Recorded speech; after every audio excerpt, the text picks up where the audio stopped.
Hamidine Kane, la situation de l'Afrique est préoccupante à beaucoup d'égards, hein, et notamment dans le domaine économique surtout. On est là-dessus, alors que ce continent dispose d'un sous-sol béni des dieux. Je ne connais pas un seul pays d'Afrique qui soit pauvre. Les Africains meurent pourtant de faim. C'est quand même curieux tout ça. C'est curieux, mais comme on l'a dit tantôt, d'ailleurs vous l'avez souligné, c'est de la volonté politique. Quand on a une volonté politique, on a une vision, on a de l'organisation. Mais beaucoup de dirigeants africains n'ont pas de vision, n'ont pas de vision prospective, ne font pas des plans. Voyez-vous. Et puis, pour eux, quand accéder au pouvoir, c'est le but ultime. Voyez-vous. Mais, comme vous l'avez souligné, l'Afrique dans sa globalité est un scandale géologique. C'est pas pour rien que le premier homme est apparu en Afrique. L'Afrique est la matrice, le nombril et le cœur du monde. Les trois éléments. La matrice, parce que c'est là-bas par où on est sorti. Le nombril, ça veut dire c'est le milieu du monde. Et le cœur du monde, c'est le palpitement du monde. Sans l'Afrique, le reste ne va pas marcher. Et puis quand on est dans l'espace, il y a des éléments qui sont les plus visibles. Les éléments les plus visibles sont des éléments africains, sont les pyramides, et puis il y a l'œil d'Afrique. L'œil d'Afrique se trouve en Mauritanie. C'est un très grand cratère, c'est visible partout dans la planète. Il y a ces deux éléments qui sont les plus visibles, voyez-vous. Et puis, l'Afrique regorge énormément de potentialités hydriques. Oui, tout à fait. Potentialité, ça veut dire de l'eau. Oui, oui, 70%. Oui, beaucoup d'eau, beaucoup d'eau, beaucoup d'eau. Et ça, qu'est-ce que la nature nous dit? Nous, on ne cherche qu'à être exploités convenablement. Mais il ne faudra pas que les Africains prennent tout le potentiel africain et le bradent à des multinationales. Et puis, les Africains ont des compétences. On a formé énormément de gens. Ça veut dire que ce soit dans n'importe quel pays africain, il y a énormément de compétences. Donc, ces compétences-là doivent être mises au service justement du développement de l'Afrique. Le développement de l'Afrique, ça veut dire les transformations. On ne doit plus prendre des matières premières, les exporter brutes hors d'Afrique. Tout doit être transformé en Afrique. Et par des Africains. Par des Africains. Mais nous en avons les capacités. C'est de l'organisation et de la vision. Quand on a de la volonté politique, tout ça, ça vient. Le Maroc est dans cette dynamique. Le Maroc est dans cette dynamique. Parce qu'ils ont vu que tout ce qu'ils voient ailleurs, ça peut se faire au Maroc. Le Ghana est dans cette dynamique. Dans cette dynamique, j'ai été au Ghana 2 fois déjà. Absolument. Le Ghana est dans cette dynamique. Le Nigeria est dans cette dynamique actuellement. À fond depuis toujours. Absolument. Les Nigériens ont souvent fonctionné comme les Chinois avant. Ils viennent chez toi, ils voient, ils prennent une copie. Le Nigeria est là-dedans. Il y a aussi le Ghana qui est là dans cette dynamique. Il y a maintenant le gros de l'Afrique de l'Est, là, ça veut dire l'Éthiopie. L'Éthiopie qui s'y met. Oui, absolument. La transformation d'Addis Abeba, j'y suis passé plusieurs fois. Chaque année, j'ai l'impression que le développement s'est accru. Absolument. Chaque année, ça pousse. Ces pays sont des pays de référence dans le continent. Ce sont des pays de référence. Il faut les citer, les encourager à aller de l'avant. Et puis, justement, tous les autres pays, les pays francophones sont à la lisière, à la traîne, toujours. Et ça, c'est pas seulement nous les Africains qui le disons, mais même les grands experts français le disent. Les grands experts français le disent que... J'en ai reçu ici beaucoup. Mais absolument. Les grands experts français disent que les francophones sont à la traîne. Mais pourquoi? Parce que c'est des gens qui n'ont pas de vision, qui n'ont pas un sens de l'État, qui ne veulent rien pour leur pays et leur continent. Hamidine Kane, soyons sérieux. Comment voulez-vous que quelqu'un qui a été nommé par la France réfléchisse? Il réfléchit pour la France et non pour son pays. Oui, mais... Vous pensez qu'Alassane Ouattara, je vais mettre le pied dans le plat, vous pensez qu'Alassane Ouattara va réfléchir pour la Côte d'Ivoire, vraiment?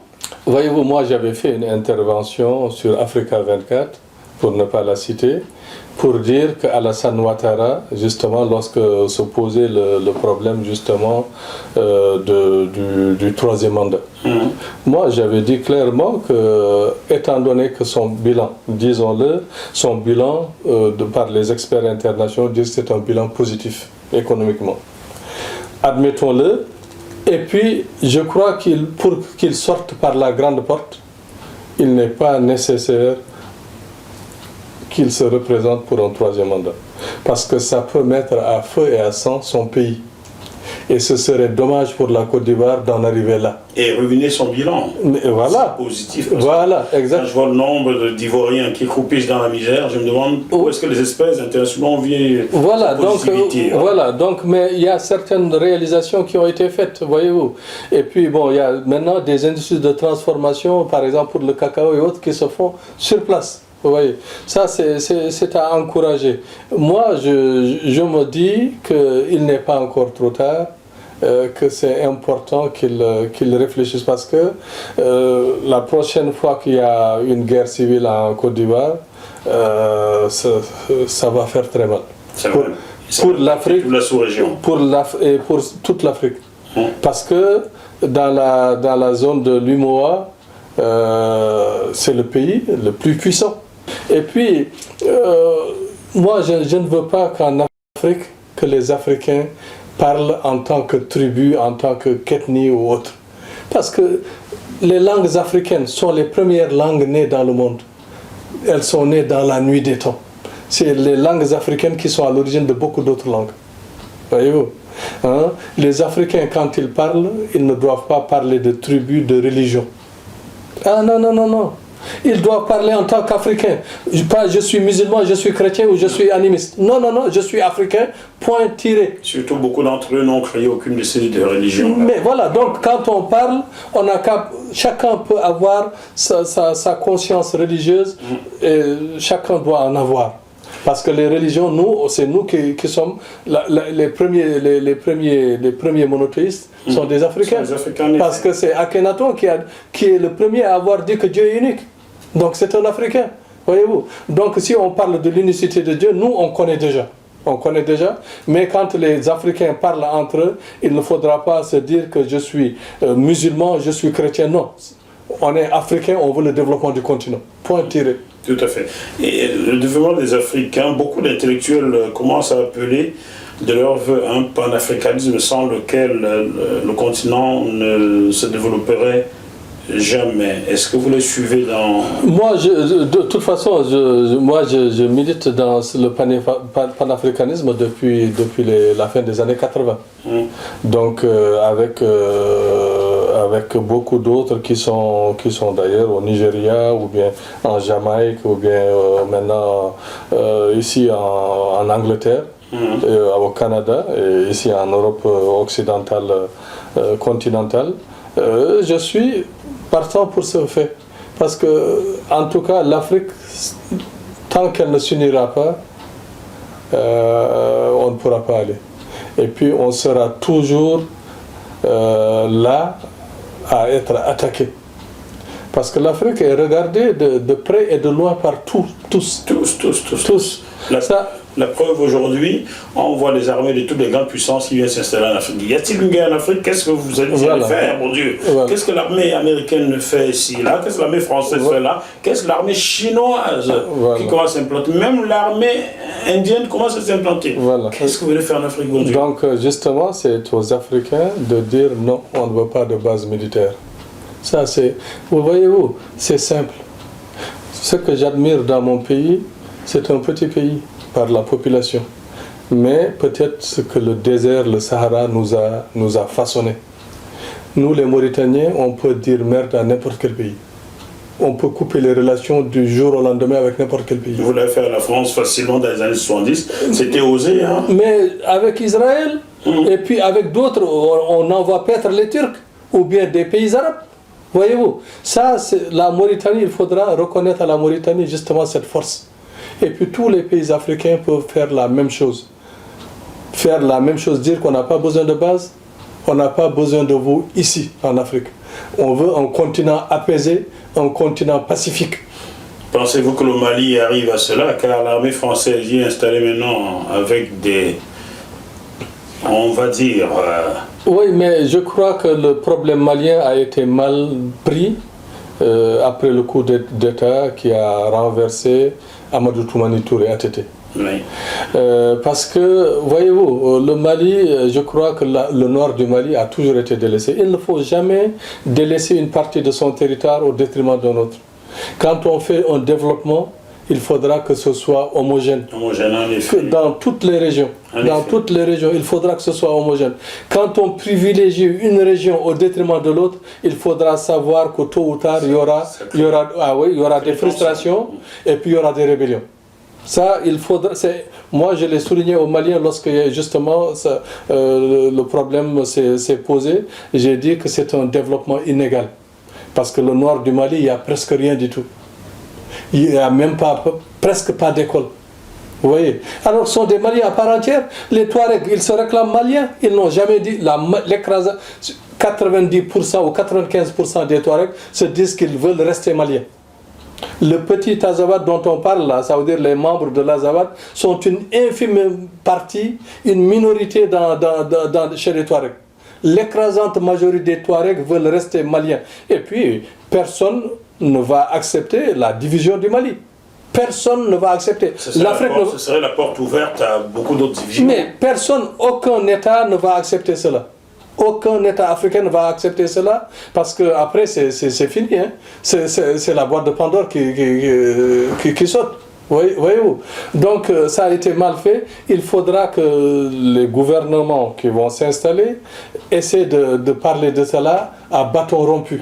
Et puis les Africains, il faudra qu'ils aient le courage de dire aux puissances occidentales, aux puissances émergentes comme la Chine et l'Inde, qu'on n'a pas besoin de base. On n'a pas besoin, nous voulons un continent apaisé.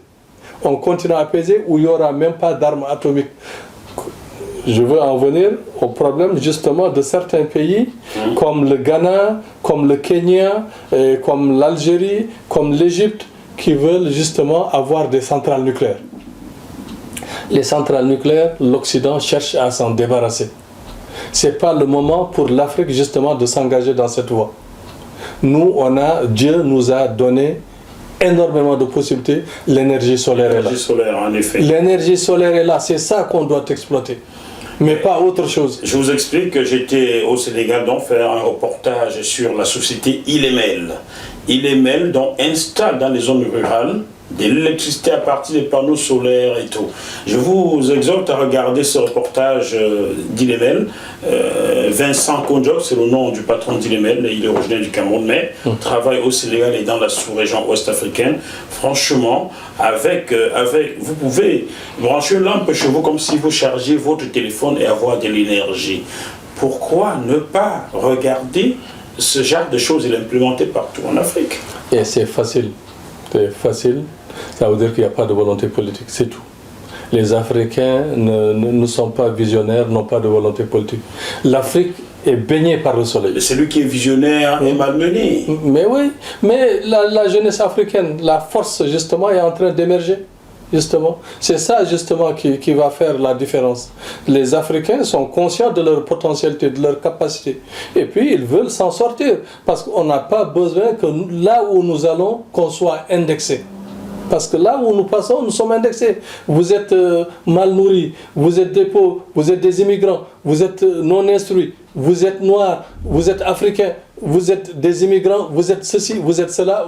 Voilà. On dit tout sauf sans votre continent, nous ne sommes rien. On ne le dit pas. Mais non, on le dira jamais parce que nos dirigeants ne font pas de sorte à ce que justement l'Africain soit fier de ça. Y a-t-il déjà des dirigeants en Afrique noire francophone spécifiquement? Connaissez-vous de vrais dirigeants? Parce que je n'en connais pas qui ait beaucoup de légitimité pour être la tête de leur pays. Hein. Bon, légitimité, ça veut dire si c'est être élu démocratiquement, certains sont élus démocratiquement. Ça veut dire que ce soit le Béninois, il a été élu. Patrice Talon. Voilà. Et puis Macky Sall a été élu démocratiquement. Voyez. Il faut en chercher d'autres. Voilà, non, voilà. 14 pays. Voilà, bon, je crois que Youssoufou. Youssoufou. Oui, du Niger, oui, voilà. Bon, le reste, c'est vrai que voilà. Ils sont démocratiquement nommés par quelqu'un voilà, basé à Paris. Voilà, donc Voilà, donc les autres sont venus par la force ou justement par une épreuve qui a fait de sorte à ce qu'ils soient installés sur place, mais les résultats sont médiocres. Les résultats sont médiocres et presque inexistants. Peuvent-ils être visionnaires quand ils n'ont même pas la légitimité d'être là en poste? Voilà, donc ils n'ont pas la légitimité. Effectivement, certains n'ont pas la légitimité, mais ceux qui ont la légitimité auraient pu en profiter pour donner justement le train, le départ, pour justement que les autres puissent suivre. Mais non, justement, quand ils viennent, ils s'installent et voilà, ils oublient justement le projet auquel ils ont été élus. Ils sont deux qui sont légitimes, alors c'est pas évident.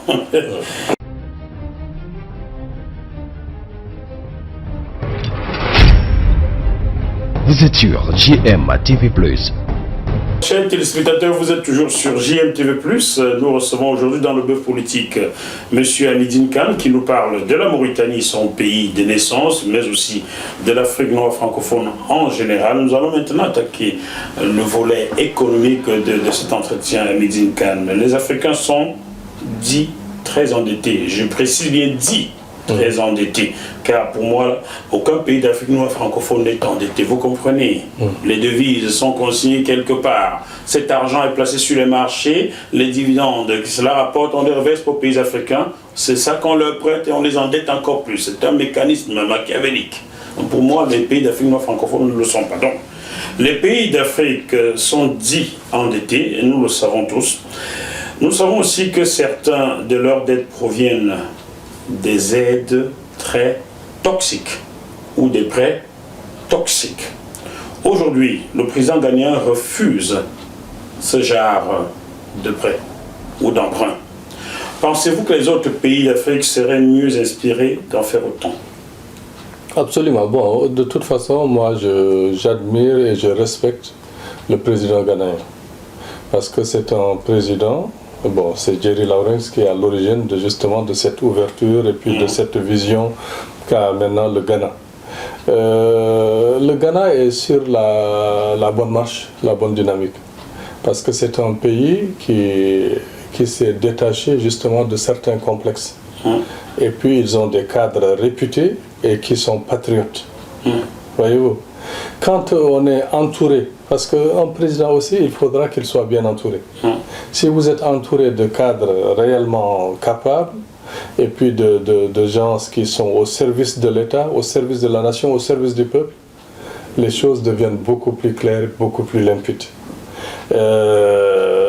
L'exemple du Ghana, c'est un exemple à suivre. Voyez-vous, parce que l'Afrique, les capacités dont on a parlé, ça veut dire les potentialités africaines, doivent faire de sorte à ce que les Africains n'aient même pas à emprunter. N'aient même pas à emprunter dans les marchés obligataires. Parce que quand on est organisé, mais regardez, moi, c'est étonnant, quoi, parce que les petits pays scandinaves, regardez leur dynamisme. Ils n'ont pas grand-chose comme richesse dans mais bien sûr. Non, il y a même mais c'est la Suisse. Qu'est-ce qu'elle produit comme richesse? Mais c'est de l'organisation. C'est l'organisation. L'organisation. Ah oui, c'est de l'organisation. Les Africains, quand ils s'organisent, bon, c'est Marc Garvey le disait. Hein, Marcus Garvey le disait. Ce qui manque au peuple noir, c'est l'organisation. Et c'est parce qu'il prenait cette organisation qu'il est bizarrement mort. Voilà. Je dis bien bizarrement mort. Je Voilà. parlais encore avec le professeur Pascal, professeur de mathématiques d'origine togolaise. Là. Voilà, oui, tout à fait. Ouais, Pascal Johnson, oui. Voilà, tout à fait. Oui, oui. Donc, il l'a dit dans les années 30. Et puis, effectivement, quand on voit justement ce qui se passe en Afrique, on sait que c'est le manque d'organisation. Et donc, moi, ce que vous avez posé comme question, je suis pour que les Africains ne prennent pas ces aides ou ces emprunts toxiques. Absolument. Et puis l'aide au développement, on n'en a pas besoin. Il n'y a pas d'aide au développement. L'aide au développement, ça n'existe pas. Ça veut dire, quand on vous dit, par exemple, je prends un exemple simple, les États-Unis vous disent qu'ils vous octroient $1 milliard d'aide. Mais cette aide est conditionnée, ça veut dire que vous devez recruter nos cadres. Oui. Tout ce que vous devez acheter, ça doit venir de chez nous. Et puis les salaires des cadres sont des salaires monstrueux. Quand ils viennent, ils vivent comme des pachas. Comprenez? Donc, si on vous octroie, par exemple, cette aide de 1 milliard, il faudra savoir que 980 millions vont repartir aux États-Unis, ce qui vous revient, généralement, c'est à peu près... Des miettes. Voilà, des miettes, 20 millions ou autres. Des miettes. Absolument. Mais ensuite, vous êtes endetté. Oui, oui, absolument. Vous êtes endetté, et puis vous ne payerez que les agios. Hein? Tout à fait. Ah oui, absolument. Donc ça, ce sont des choses à bannir. Les Africains peuvent s'en passer. Et puis c'est de l'organisation qu'il suffit de faire. Parce que si on prend par exemple cette inorganisation, on le voit en Afrique australe. On l'a vu au Zimbabwe. Mugabe a déçu tout le monde. A déçu. Parce que moi, j'ai été au Zimbabwe, mais après, c'est presque le chaos. Et puis, la même chose peut arriver en Afrique du Sud. Ça va forcément arriver. Je suis allé investiguer en Afrique du Sud il y a 7 ans et j'avais prédit que les Noirs sud-africains allaient s'attaquer à leurs frères noirs parce qu'on leur a donné l'impression qu'ils sont supérieurs aux autres Noirs. Il y a des quartiers où les Noirs africains n'ont pas le droit de louer un appartement. C'est réservé aux Noirs sud-africains, aux nationaux. Ouais. Alors, de cette façon, on les corrompt en leur faisant croire qu'ils sont meilleurs que tel autre. Mais seulement sur le plan sociétal, sur le plan économique, ces Noirs sud-africains ne pesaient rien. Oui, absolument. Et puis, à part ça, moi, j'ai été en Afrique du Sud et j'ai été reçu par certains dirigeants sud-africains. Je leur avais prédit, je leur avais dit que si vous ne faites pas attention, si vous ne réalisez pas, par exemple, des habitations, l'électrification, ça veut dire l'enseignement, la santé aux Sud-Africains noirs, il faut savoir que le pouvoir va vous échapper. Vous échapper. Ah oui, oui. Et même les réformes agraires. Ah oui. Et puis, les Noirs vont commencer à voter pour les Blancs, la minorité, et c'est elle qui va venir gouverner. Parce qu'on va dire qu'ils sont plus visionnaires, ils sont plus organisés, ils développent le pays. Et maintenant, on a vu, justement, avec tous ces présidents qui sont partis, et l'actuel président Ramaphosa, ils sont tous englués dans de la corruption. Hein? Au lieu de faire quelque chose pour que cette nation arc-en-ciel aille de l'avant, et puis que ce qu'avait laissé le régime de l'apartheid, vous fassiez mieux. Mais non, ils sont en train de régresser. De régresser, en effet. C'est malheureux. Le plus malheureux de tous, le terrible a été Zuma. Ah oui, mais c'est une catastrophe. C'est une catastrophe, pas seulement sud-africaine, mais africaine. Africaine. Ah oui, africaine. Négro-africaine. Absolument, c'est une catastrophe africaine. Parce que cette corruption, elle est sans limite. Hein? Des Indiens, hein? des migrants indiens qui viennent s'installer après la libération de Nelson Mandela, vous leur octroyez tellement de droits qu'ils deviennent plus puissants que même le chef de l'État, les ministres et autres. C'est eux qui nomment les ministres. Hein? Les frères coupent ça. Hein? Mais c'est pas possible. Celui qui était ministre des Affaires étrangères en 2013, j'ai été dans son cortège pour aller recevoir mon ami et grand frère Adolphe Tiao, Premier ministre du Burkina. Donc le ministre des Affaires étrangères sud-africain il y a 7 ans, 2013, était d'origine indienne. J'ai été avec lui, je me suis dit, non, mais moi, en Afrique du Sud ou non, mais ça, je ne suis pas contre. Voyez-vous, parce qu'en Afrique du Sud, les Indiens sont venus là-bas au XVIIIe siècle. Fin du XVIIIe, début du XIXe siècle. Ils sont venus là-bas avec la colonisation britannique. Sont des Africains comme nous. Voyez-vous, moi je fais la part des choses. Sont des Africains comme nous, mais c'est d'autres migrants. Ça veut dire ça, parce qu'ils sont là-bas depuis des générations et puis ils ne connaissent rien de l'Inde. C'est comme les Boers et puis les Anglais qui sont là-bas, quoi. Ce sont des Africains comme nous, mais c'est les deux frères qui sont venus dans les années 92-94, hein, qui étaient des vendeurs de produits informatiques, à qui on a attribué tellement de marchés, qui sont devenus tellement puissants, mais qui nommaient les ministres sud-africains. Ça veut dire le ministre des Finances, il démettait ou bien il nommait. Vous comprenez? D'autres ministres, par exemple, de la santé ou autres, c'est eux qui faisaient la pluie et le beau temps, hein, auprès de Zuma. Et puis voilà, donc lorsque la police sud-africaine a commencé à enquêter, a voulu mettre la main là-dessus, ils sont partis à Dubaï. Vous voyez? Donc, mais ça, ce sont des choses inacceptables. Ça veut dire que les Indiens d'Afrique du Sud, ça, c'est des personnes, c'est un peuple qui est venu depuis la fin du 18e, début du 19e siècle. Se considèrent-ils comme étant des Sud-Africains? Non, ils sont Sud-Africains. Parce que j'en connais plein qui sont nés en Afrique, qui sont français, mais quand ils travaillent, rapatrient leurs capitaux. Non, mais non, ça c'est différent. Ça c'est différent. Ah oui, c'est différent parce que ce sont des Sud-Africains. Moi, je crois que ça, c'est les Blancs ou les Indiens Sud-Africains qui sont là-bas sont des Africains comme nous. Très bien. Ah oui, ils sont des Africains comme nous. Moi, j'ai fait l'Afrique du Sud et puis j'ai discuté beaucoup, mais j'ai mis en garde certaines autorités sud-africaines pour leur dire que le pouvoir pourrait vous échapper. Ah oui,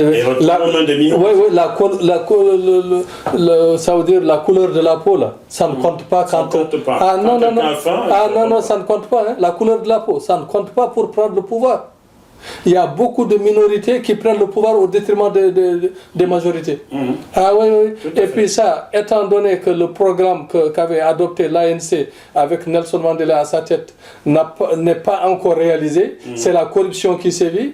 Il faudra se dire qu'un jour ou l'autre, les Blancs reprendront le pouvoir. Et puis, pour remettre l'Afrique du Sud dans le droit chemin, puisque ils vont dire que les Africains sont incapables de diriger un État. Bon, revenons sur les capitaux. Dites-moi, pensez-vous qu'il soit possible d'obtenir l'annulation totale de cette dette qui est un boulet pour les Africains?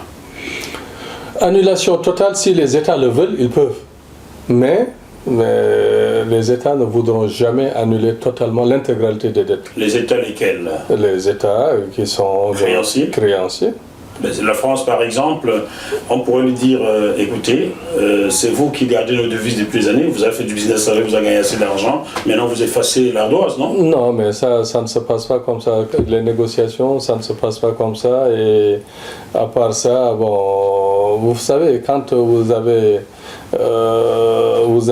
êtes un créancier et que l'autre a des dettes envers vous, même si vous effacez une partie, vous allez toujours garder une petite partie pour pouvoir tirer les morts du cheval.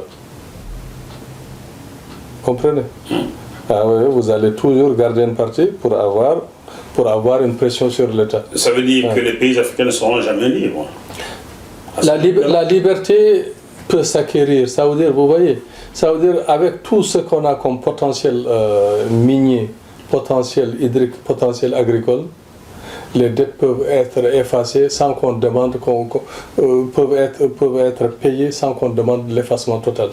Ça veut dire qu'il faudra aussi qu'on soit digne. Ça veut dire qu'on a contracté des dettes, on va leur dire qu'on va les payer. On va les payer. Comment? Avec de l'organisation. Ça veut dire la transformation des matières premières. Quand on sert les matières premières là, mais on arrive à le faire. Quand on transforme tout, on dit qu'on n'exporte plus de matières brutes, de matières premières brutes. On va transformer tout dans notre continent et puis, libre à vous, si vous voulez, vous venez acheter. Si vous ne voulez pas, vous allez chercher ailleurs. Mais beaucoup de matières stratégiques ne se trouvent qu'en Afrique, où l'écrasante majorité, quand même si ce n'est pas la totalité, 80 ou 90% justement du potentiel se trouve en Afrique. La majorité du cobalt se trouve en Afrique. Même les terres rares dont on dit que maintenant la Chine est la première puissance pour les terres rares. Énormément de terres rares se trouvent en Afrique. En Mauritanie, ça regorge de terres rares. Bonne transition, Hamidine Kane. Que pensez-vous de la percée de cette Chine là sur le continent africain? Est-elle inquiétante pour vous ou salutaire? Moi, je crois qu'il faut savoir raison garder et puis il faudra que les Africains ouvrent les yeux et puis se disent que ce qui s'est passé avec le colonialisme ne devrait plus et ne pourra plus se répéter. La Chine est une puissance conquérante. Et puis, comme toute puissance conquérante, elle cherche justement à avoir des marchés et puis à exploiter d'autres pays. Et puis, le pays qui est en train de donner la puissance à la Chine, c'est le continent africain. Oui, en effet. C'est l'Afrique qui donne... Depuis 20 ans. Plus que mon frère. En 20 ans, nous sommes passés à la vitesse supérieure et ce sont ces 20 dernières années qui permettront à la Chine en 2024 de devenir première puissance mondiale. D'ailleurs, je vais vous dire quelque chose. Depuis l'année dernière, en juin, économiquement, la Chine est devenue la première puissance économique mondiale. Depuis l'année dernière, au mois de juin. Depuis juin 2019. 2019, Bon. Les statistiques occidentales cherchent à toujours dire que non. On nous dit c'est en 2024, pourtant c'est déjà effectif. C'est déjà effectif. La Chine est devenue la première puissance économique mondiale en 2019, juin 2019. Voyez-vous, et la première puissance économique mondiale, cause pour laquelle les États-Unis vont chercher, ça veut dire c'est le théorème de Thucydide, ça veut dire vont chercher à faire justement qu'il y ait une confrontation. Déjà, ça a commencé. Ça a commencé, ça se discute là. Voilà. Ça a commencé, oui. Et puis, leur terrain de jeu, ils veulent l'installer en Afrique. L'installer en Afrique. C'est ce que les Africains doivent... les bases militaires américaines, chinoises, ça foisonne là. Voilà. Les Africains doivent refuser. Les Africains doivent refuser catégoriquement que ce jeu de fou ne vienne dans notre continent. S'ils veulent se faire la guerre, ils n'ont qu'à se faire par missiles balistiques interposés entre la Chine et les États-Unis, sans passer par l'Afrique ou bien qu'on prenne parti. Les Africains, il faudra qu'ils se réveillent et qu'ils sachent que ce n'est pas notre guerre, ça ne nous intéresse pas. Nous, on cherche la paix, on cherche le développement, on cherche justement que nos populations soient dans les meilleures conditions possibles. Pour vous résumer, la guerre entre la Chine et les États-Unis ne concerne pas les Africains. Ne concerne pas les Africains. Et les Africains doivent se le mettre dans la tête. La Chine est une puissance conquérante, une puissance qui est devenue arrogante. Comme les autres. Voilà. Mais elle devient de plus en plus arrogante. Elle essaie de donner des ordres. Elle l'a déjà tenté en Namibie, elle l'a tenté au Kenya en voulant donner des ordres. Heureusement que ces présidents les ont stoppés net. Au Kenya, chers téléspectateurs, où un Kenyan qui a épousé une Chinoise va au restaurant avec son épouse chinoise a le droit d'entrer dans un restaurant chinois, et lui qui est noir n'a pas le droit d'accès. Voilà, donc, sur le continent africain. Alors sur le continent africain, et puis en Mauritanie, avec la poissonnerie, ça veut dire l'entreprise de poissons Poly Andon, lorsqu'il y a eu un rapport parlementaire qui a été fait, une commission parlementaire pour juger justement de la gestion des 10 années de l'ex-président Mohamed Ould Abdelaziz. Et puis justement cette société qui a eu un contrat de 25 ans avec les autorités mauritaniennes a été citée dans ce rapport. L'ambassadeur chinois s'est permis de menacer la Mauritanie. Pardon? Ah oui. Et ça, les autorités, moi je le dis franchement, les autorités mauritaniennes doivent répliquer. Et puis, l'Afrique aussi doit s'unir autrement. Ça veut dire des puissances comme la Chine, l'Inde, les États-Unis. Quand elles menacent l'Afrique, les Africains doivent rompre les relations diplomatiques d'une manière globale. Quand on le fait, ils vont s'asseoir sur la table de négociation, ils vont ouvrir les yeux, ils vont penser autrement. Mais tant qu'ils vont menacer, les États vont courber les chines, vont baisser la tête et courber les chines, c'est fini, ils vont dire que c'est un mouton mort, donc on va le piétiner. Les Africains doivent cesser d'être des moutons. Absolument, et c'est fini l'ère où les pays occidentaux, ou bien la Chine, ou bien l'Inde maintenant, qui est aussi une puissance montante, veut faire la loi en Afrique. Les Africains doivent refuser catégoriquement. Comme je l'ai vu en Guinée qu'on a créé récemment, où les Chinois avaient des gourdins, face aux Guinéens, là, ils se sont réveillés, ils ont dit qu'est-ce que c'est que ça? Mais voilà. Donc, et puis avec la pandémie Covid-19, vous avez vu ce qui s'est passé en Chine. Beaucoup d'Africains ont été massacrés, beaucoup d'Africains ont été tabassés, beaucoup d'Africains ont été humiliés. On leur empêchait même d'aller dans les magasins pour acheter de la nourriture. J'en ai diffusé, oui. Voilà. Donc ça, c'est des choses que les Africains doivent regarder en face et refuser catégoriquement. Et puis les Chinois, c'est eux qui pillent la faune et la flore africaine. Les braconnages. On est en train de massacrer toute la faune africaine. À cause soit dit-on par exemple que c'est aphrodisiaque, ou bien les cornes d'éléphant, ou bien les cornes de rhinocéros. Ça, les Africains doivent refuser catégoriquement qu'on détruise leur faune et leur flore. Et puis la majorité de ces cas, c'est fait par des Chinois. Africains, attention Chinois, ce ne sont pas des enfants de cœur, même s'ils sont toujours souriants. Voilà, c'est ce que vous semblez dire, Zinkan. Oui, absolument. Ça veut dire que les Africains doivent se réveiller et puis essayer de parler d'une seule voix. Parler d'une seule voix et puis ne pas avoir de complexe. La Chine, les investissements chinois en Afrique sont minimes. les Chinois viennent récupérer en Afrique tout ce dont ils ont besoin. Et c'est l'Afrique qui fait monter en puissance la Chine. La Chine. Comme l'Afrique fait monter en puissance hier l'Occident. L'Occident. Mais les Africains doivent refuser justement cette montée en puissance de la Chine. On n'a qu'à faire nos champions. L'Afrique doit monter en puissance. Et puis on a les capacités, on a la possibilité, on a aussi le pouvoir de le faire. On accuse cette Chine-là, cette même Chine, d'endetter les Africains aujourd'hui, comme l'ont fait avant eux les Occidentaux.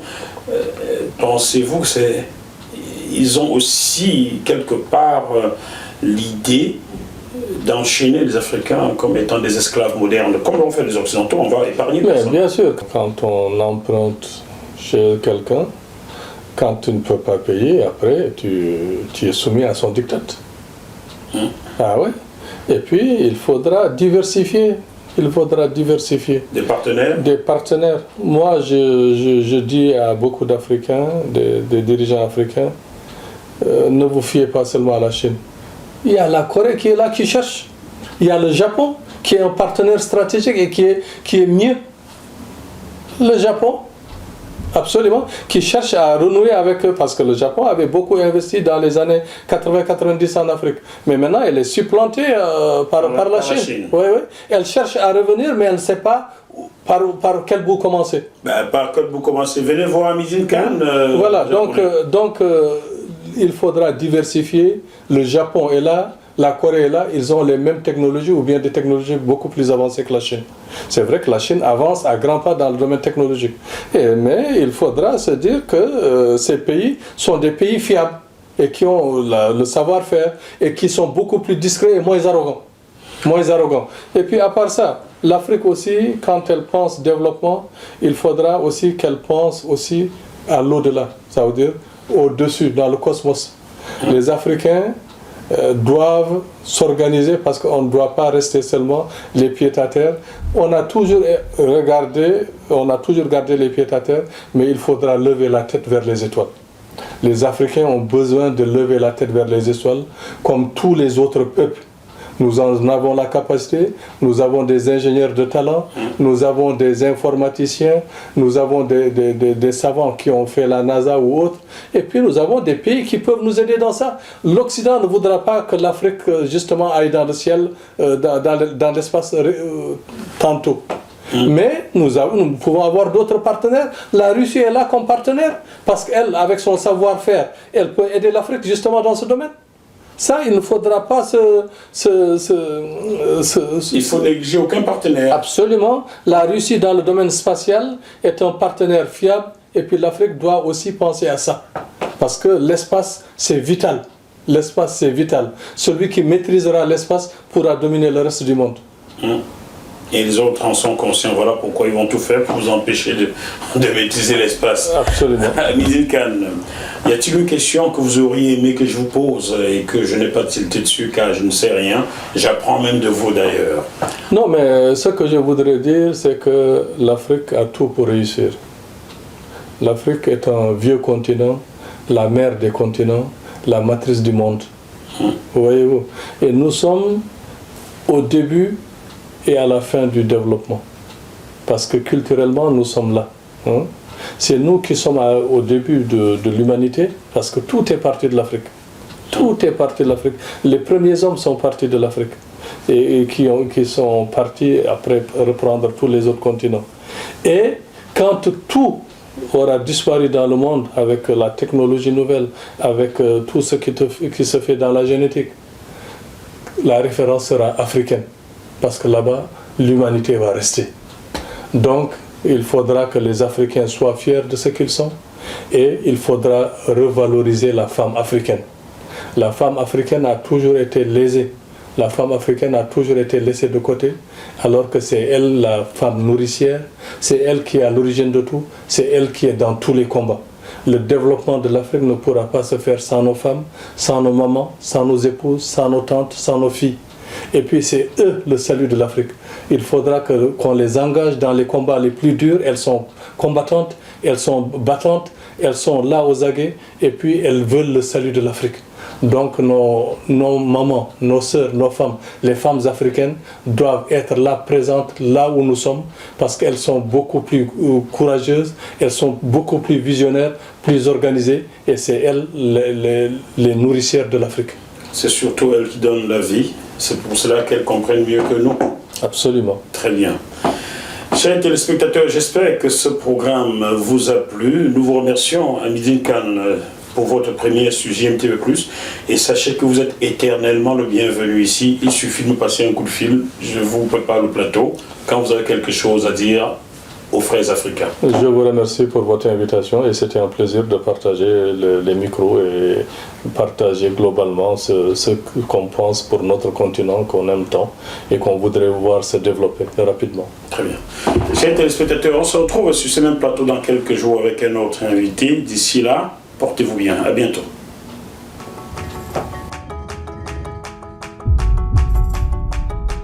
Vous êtes sur JMTV+.